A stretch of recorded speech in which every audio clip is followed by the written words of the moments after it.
Deuteronomy 19. When the Lord thy God hath cut off the nations, whose land the Lord thy God giveth thee, and thou succeedest them, and dwellest in their cities and in their houses, thou shalt separate 3 cities for thee in the midst of thy land, which the Lord thy God giveth thee to possess it. Thou shalt prepare thee a way, and divide the coasts of thy land, which the Lord thy God giveth thee to inherit, into 3 parts, that every slayer may flee thither. And this is the case of the slayer, which shall flee thither, that he may live, whoso killeth his neighbor ignorantly, whom he hated not in time past. As when a man goeth into the wood with his neighbor to hew wood, and his hand fetcheth a stroke with the axe to cut down the tree, and the head slippeth from the helve, and lighteth upon his neighbor, that he die, he shall flee unto one of those cities, and live, lest the avenger of the blood pursue the slayer, while his heart is hot, and overtake him, because the way is long, and slay him, whereas he was not worthy of death, inasmuch as he hated him not in time past. Wherefore I command thee, saying, Thou shalt separate 3 cities for thee. And if the Lord thy God enlarge thy coast, as he hath sworn unto thy fathers, and give thee all the land which he promised to give unto thy fathers, if thou shalt keep all these commandments to do them, which I command thee this day, to love the Lord thy God, and to walk ever in his ways, then shalt thou add 3 cities more for thee, beside these 3, that innocent blood be not shed in thy land, which the Lord thy God giveth thee for an inheritance, and so blood be upon thee. But if any man hate his neighbor, and lie in wait for him, and rise up against him, and smite him mortally that he die, and fleeth into one of these cities, then the elders of his city shall send and fetch him thence, and deliver him into the hand of the avenger of blood, that he may die. Thine eye shall not pity him, but thou shalt put away the guilt of innocent blood from Israel, that it may go well with thee. Thou shalt not remove thy neighbor's landmark, which they of old time have set in thine inheritance, which thou shalt inherit in the land that the Lord thy God giveth thee to possess it.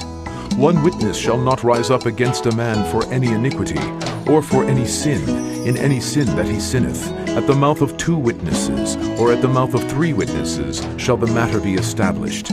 If a false witness rise up against any man to testify against him that which is wrong, then both the men between whom the controversy is shall stand before the Lord, before the priests and the judges, which shall be in those days. And the judges shall make diligent inquisition.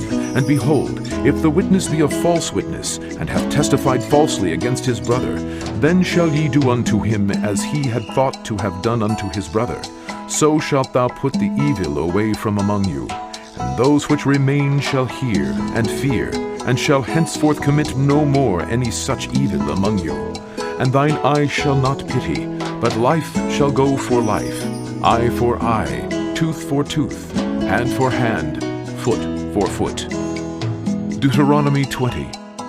When thou goest out to battle against thine enemies, and seest horses and chariots and a people more than thou, be not afraid of them. For the Lord thy God is with thee, which brought thee up out of the land of Egypt. And it shall be, when ye are come nigh unto the battle, that the priest shall approach and speak unto the people, and shall say unto them, Hear, O Israel, ye approach this day unto battle against your enemies. Let not your hearts faint, fear not, and do not tremble, neither be ye terrified because of them. For the Lord your God is he that goeth with you, to fight for you against your enemies, to save you. And the officers shall speak unto the people, saying, What man is there that hath built a new house, and hath not dedicated it? Let him go and return to his house, lest he die in the battle, and another man dedicate it. And what man is he that hath planted a vineyard, and hath not yet eaten of it? Let him also go and return unto his house, lest he die in the battle, and another man eat of it. And what man is there that hath betrothed a wife, and hath not taken her? Let him go and return unto his house, lest he die in the battle, and another man take her. And the officers shall speak further unto the people, and they shall say, What man is there that is fearful and faint-hearted? Let him go and return unto his house, lest his brethren's heart faint as well as his heart. And it shall be, when the officers have made an end of speaking unto the people, that they shall make captains of the armies to lead the people. When thou comest nigh unto a city to fight against it, then proclaim peace unto it. And it shall be, if it make thee answer of peace, and open unto thee, then it shall be that all the people that is found therein shall be tributaries unto thee, and they shall serve thee. And if it will make no peace with thee, but will make war against thee, then thou shalt besiege it. And when the Lord thy God hath delivered it into thine hands, thou shalt smite every male thereof with the edge of the sword. But the women and the little ones and the cattle, and all that is in the city, even all the spoil thereof, shalt thou take unto thyself, and thou shalt eat the spoil of thine enemies, which the Lord thy God hath given thee.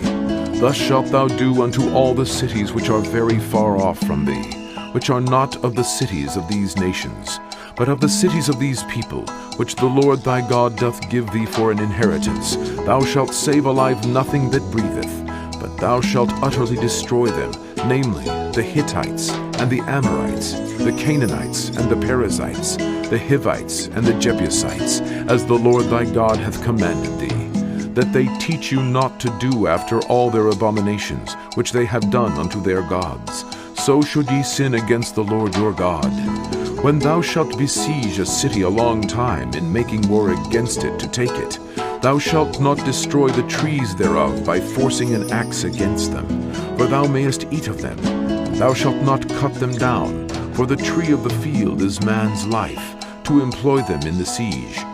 Only the trees which thou knowest that they be not trees for meat, thou shalt destroy and cut them down. And thou shalt build bulwarks against the city that maketh war with thee, until it be subdued. Deuteronomy 21. If one be found slain in the land which the Lord thy God giveth thee to possess it, lying in the field, and it be not known who hath slain him, then thy elders and thy judges shall come forth, and they shall measure unto the cities which are round about him that is slain. And it shall be, that the city which is next unto the slain man, even the elders of that city shall take an heifer, which hath not been wrought with, and which hath not drawn in the yoke.